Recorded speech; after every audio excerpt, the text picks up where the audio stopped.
Assalamualaikum, selamat pagi teman-teman. Hari ini teman-teman kembali bertemu dengan Bu Risa ya.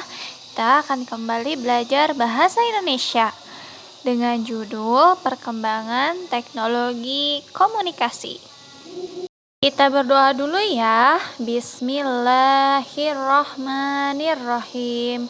Rabbi zidni ilman warzuqni fahman birahmatika ya arhamar rahimin. Berikut ini ada motivasi nih buat teman-teman. Membaca itu ibarat menabung. Semakin dalam, semakin banyak hal berharga yang akan didapatkan. Jadi teman-teman harus selalu semangat untuk belajar dan membaca dimanapun teman-teman berada, oke? Apakah di rumah teman-teman ada televisi, handphone, komputer, dan lain sebagainya? Nah, itu adalah salah satu bukti adanya perkembangan teknologi komunikasi. Bidang komunikasi merupakan bagian penting dalam kehidupan sehari-hari. Kita berkomunikasi dengan anggota keluarga, teman, dan saudara. Kita dapat berkomunikasi dengan jarak dekat atau jarak jauh. Sehingga alat komunikasi sangat membantu kita untuk berkomunikasi dengan orang-orang yang tinggal jauh dengan kita. Sebelum ada perkembangan teknologi komunikasi, manusia berkomunikasi menggunakan sinyal asap. Kemudian, ada kentungan sebagai alat komunikasi tradisional. Kentungan itu dikenal di Indonesia pada saat masa kerajaan. Kemudian ada telegraf. Telegraf adalah suatu alat untuk mengirim dan menerima pesan jarak jauh. Telegraf menggunakan listrik untuk mengirim pesan dengan menggunakan tembaga. Pesan yang dikirim dan diterima itu berbentuk sinyal atau kode-kode sederhana yang dikenal dengan kode Morse. Seiring perkembangan zaman dan ilmu pengetahuan, manusia mulai melakukan percobaan-percobaan sehingga menghasilkan alat komunikasi yang sekarang kita gunakan. Sehingga kita dapat berkomunikasi dimanapun kita berada. Itu adalah beberapa hasil perkembangan teknologi komunikasi.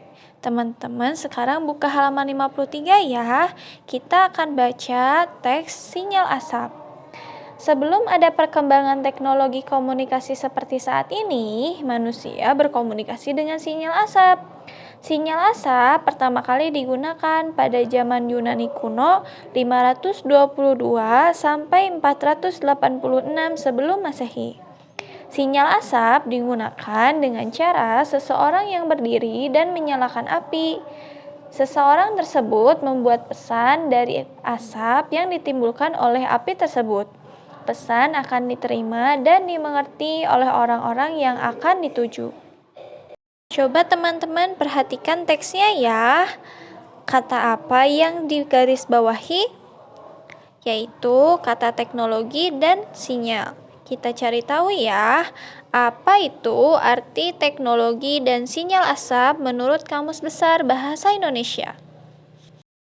Teknologi adalah cara yang bersifat pengetahuan untuk mencapai tujuan praktis.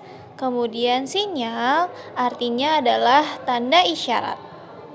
Berdasarkan teks pada paragraf 1, kalimat utamanya yaitu sebelum ada perkembangan teknologi komunikasi seperti saat ini, manusia berkomunikasi menggunakan sinyal asap. Gagasan pokoknya ada di awal paragraf ya, yaitu zaman dahulu manusia berkomunikasi menggunakan sinyal asap. Ingat ya teman-teman, jika teman-teman menemukan kosakata yang tidak diketahui artinya, teman-teman dapat membukanya di Kamus Besar Bahasa Indonesia. Ketika teman-teman membaca informasi yang panjang, teman-teman bisa menyederhanakan informasi tersebut dengan membuatnya ke dalam peta pikiran. Kita buka buku pena halaman 60 ya. Ibu akan contohkan seperti apa peta pikirannya.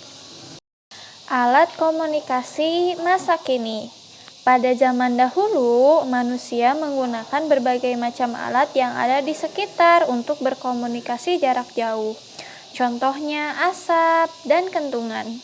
Seiring perkembangan zaman dan ilmu pengetahuan, manusia mulai melakukan percobaan-percobaan yang menghasilkan berbagai penemuan. Penemuan-penemuan tersebut yang kita gunakan sampai saat ini. Salah satunya adalah penemuan dalam bidang teknologi komunikasi. Dalam bidang teknologi komunikasi, alat komunikasi yang kita gunakan saat ini sudah lebih modern dibandingkan puluhan tahun sebelumnya. Perkembangan alat komunikasi modern diawali dengan adanya radio. Radio memungkinkan manusia untuk menerima informasi berupa suara dalam bentuk gelombang elektromagnetik. Karena radio hanya menyampaikan informasi dalam bentuk suara, manusia kemudian menemukan televisi. Televisi merupakan alat komunikasi yang lengkap karena dapat menyiarkan suara dan gambar sekaligus. Kini, televisi tidak hanya menjadi alat komunikasi, tetapi juga sebagai media hiburan. Setelah itu, barulah kemudian perkembangan teknologi komunikasi menciptakan telepon rumah dan telepon genggam. Berikut ini peta pikiran berdasarkan teks tersebut. Berikut ini adalah peta pikiran berdasarkan teks tersebut.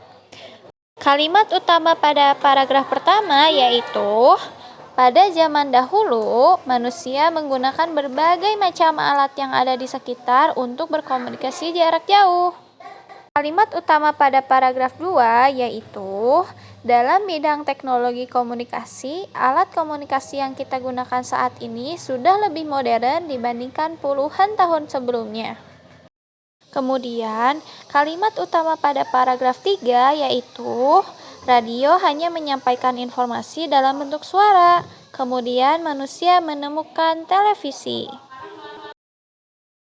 Pada masa kini, internet juga membantu kita ketika berkomunikasi.